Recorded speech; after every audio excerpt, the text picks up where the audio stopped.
Who have Shakur? What have Shakur done? What have he done in the sport? He haven't done nothing. The young one is looking more better than him. The only person I can really give salute to is Shakur because he grew up with us. You know, that's why I get on Shakur. You know, sometimes he changes his media, try to be that tough guy, big dad. Just keep it real. We grew up together. Me and your grandfather, we cool. No, that was a little kid. I'm gonna like be honest with you. Like, I seen him fight his last fight.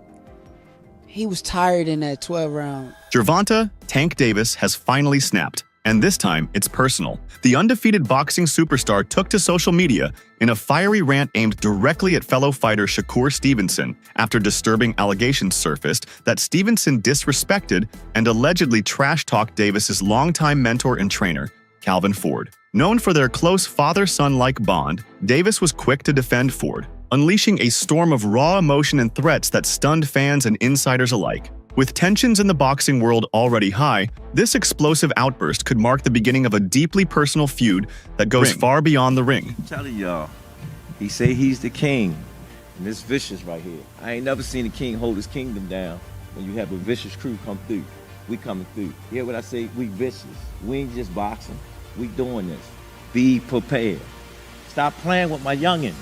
Stop playing with my youngin'. Calvin Ford has been far more than just Gervonta Davis's trainer. He's been a mentor, guide, and stabilizing force since Davis was a child growing up in West Baltimore. Ford met Tank at age 7 at Upton Boxing Center and helped steer him away from street life and into boxing. After Ford's own 10-year prison term, he dedicated his life to youth mentorship, shaping Davis into a 3-division champion. Within the ring, Ford hones Davis's technique. Outside, he offers life counsel. He also helps Davis manage high-profile relationships, especially with Floyd Mayweather, acting as both confidant and protector. Calvin, he been with me since I was 7. I used to sleep in Coach Calvin's house. I used to sleep at his job when he was working at a seafood restaurant in Baltimore. When I had to train Tank, when I didn't want him to get in trouble and I wanted to make sure we was together, I used to take him to work with me. And he'd chill. Everybody know him. Everybody know him at work. Remember, Calvin used to fuss at the guys that was coming up with me, and they was in the streets a lot. He was telling them, like, you can't have 1 foot in and 1 foot out. You gotta be, like, all the way in it. Like, focus on the goal, you know, and them guys, they went left, and unfortunately, they got killed. You weigh the odds out like that. Do you want him to go to jail or you want him to live? That's the whole idea, to come to the boxing gym. If I ain't had the people I had around me, like the people that started with me and things like that, I probably would have been off the scene for Ford's a long coaching time. style is rooted in a deep understanding of the sweet science of boxing. He emphasized technical precision, footwork, and defensive skills, which complemented Davis's natural power and athleticism. Their collaboration was a perfect synergy of raw talent and strategic mastery. First one in the gym, the last one out the gym. Tank used to sit on the ring like this and watch me train him. How old is he at this point? He was like 7, 8. Okay. A lot of stuff that I was giving my son was giving it to Tank. So it was a perfect fit. Tank was like the family, you know what I'm saying? And he used to sit at the table because I had another kid named Ramon Manning. He liked to play with them guns, you know what I'm saying? And when I lost him, I was hurt because that was my first time losing a fighter that you put so much into. Remember, I said, Tank, my money running out. And he just looked at me and said, believe in me, coach. Believe. That's what did it. When he said that, that's... It's still... Damn. I don't hear Tank as the day. I hear Tank as that little boy.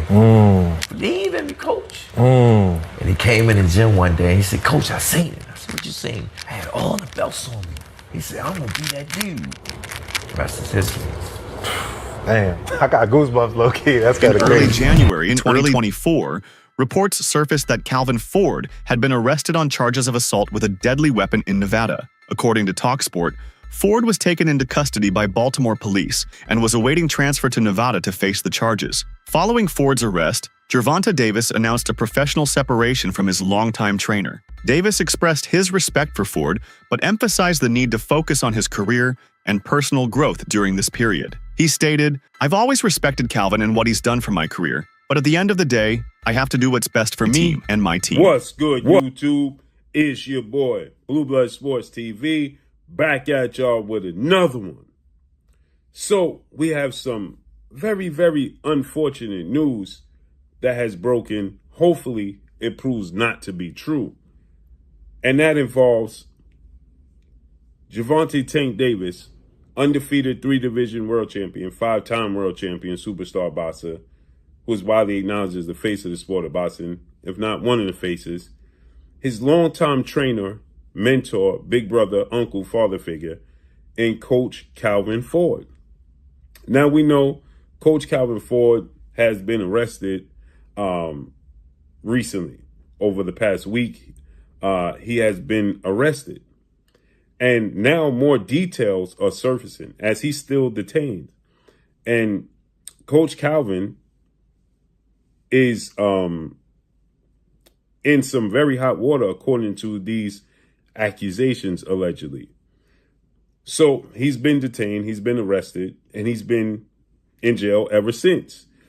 And you hear his partner, longtime partner, training partner, and his assistant trainer, Coach Kenny Ellis, and his fighters, you know, they keep saying free Coach Calvin, so on and so forth.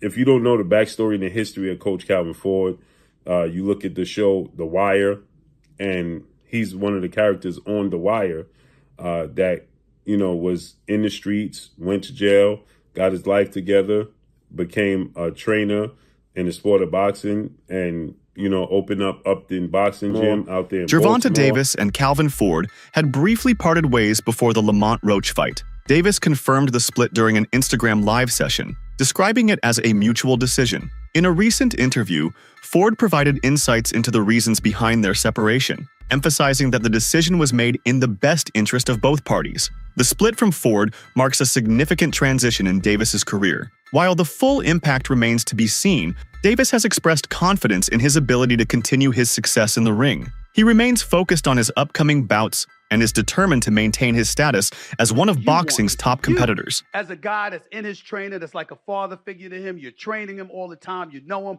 both y'all from the streets of Baltimore the whole bit. Who do you want to see Tank fight next? I want him to get all of them that ran their mouth. Give me the names. I need names, Calvin. I need names. You already know. We went down to, we're working on the big four. It was Garcia. That's the first one. Roma, I hope we get him soon. Shakur, he's going to get it. He know he's going to get it. It's just Bob is in charge of that. You know what I'm saying? Bob know what he's doing over there. You can't tell Bob how to run his game because he's like a vet at this. He's been doing it for so many years. That's going to happen.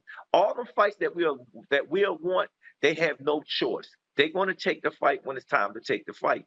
It's just right now, who's going to take the fight? His underwhelming showing against Lamont Roach sparked widespread disappointment and raised questions about whether he's still at his peak. Many fans noted he never unleashed his trademark power or sharpness. The conspicuous absence or estrangement of longtime trainer Calvin Ford only fueled speculation that Davis was off his game without his pillar and mentor in his corner. Observers suggest this disruption contributed to Davis appearing slower and less focused than usual, with some even blaming the internal tension for his lack of sharpness. Tank Davis vs. Lamont Roach 2 is set for August 16th in Las Vegas, and this is a rematch of one of the most controversial fights in recent memory, where Roach arguably won 7 to 8 rounds of that fight, and then Tank took a voluntary knee in round 9, which wasn't ruled a knockdown, but ultimately it was scored a majority draw. Now in the rematch, I do expect Tank to look much better than he did in the first fight. I don't think that was his best performance by any means, and that means being more active in the early rounds, you know, not just staying on the ropes looking for counters. And I'm sure he'll be willing to exchange more with Roach this time around. You know, the left hands, the combinations, the body shots,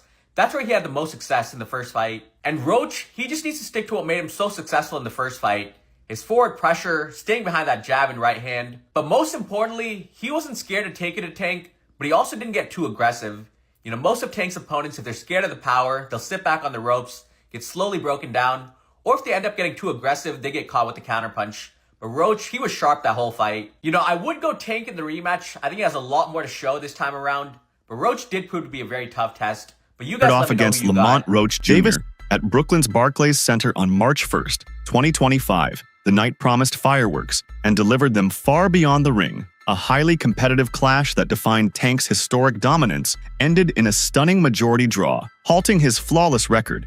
his first professional blemish. Tensions within his camp, fueled by Coach Calvin Ford's animated presence, added layers to the story. The dramatic pause in the 9th round, when Davis inexplicably took a knee following a jab, sparked outrage and debate, overshadowing the scorecards. As the crowd processed the unresolved verdict, whispers about an immediate rematch began to swell, promising a much-anticipated sequel to this electrifying